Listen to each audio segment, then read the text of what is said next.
Syederalun, polisi telah menetapkan seorang wanita pengendara mobil yang melindas pengendara motor sebagai tersangka. Hal tersebut lantaran pelaku dianggap lalai dalam berkendara.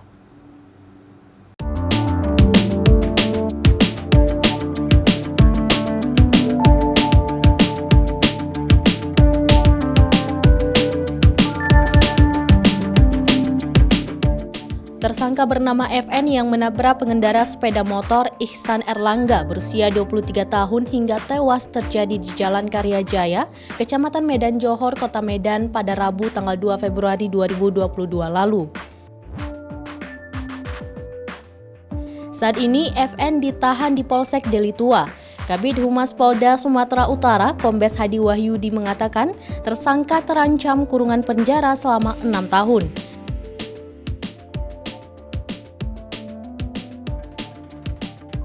Polisi menetapkan pasal 310 ayat 4 Undang-Undang Nomor 22 Tahun 2009 tentang lalu lintas dan angkutan jalan.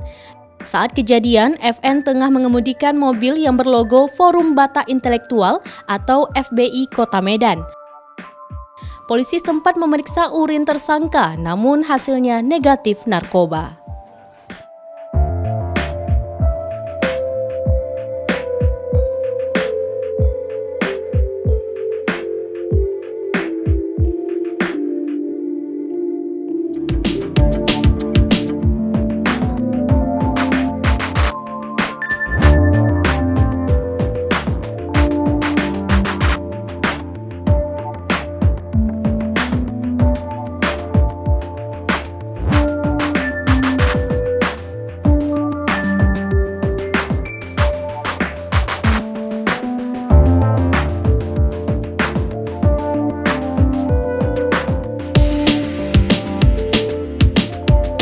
Kecelakaan beberapa hari yang lalu di Jalan Karya yang mengakibatkan satu orang korban meninggal dunia.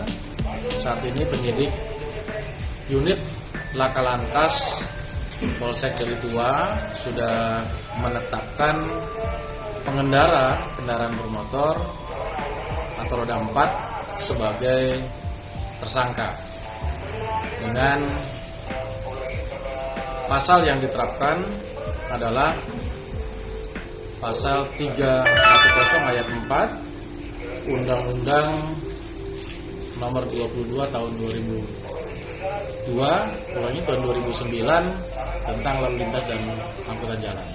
Statusnya yang bersangkutan ditahan dan ancaman hukumannya 6 tahun penjara. Demikianlah informasi kali ini. Syederalun, saksikan terus berita lainnya di kanal YouTube Serambi On TV.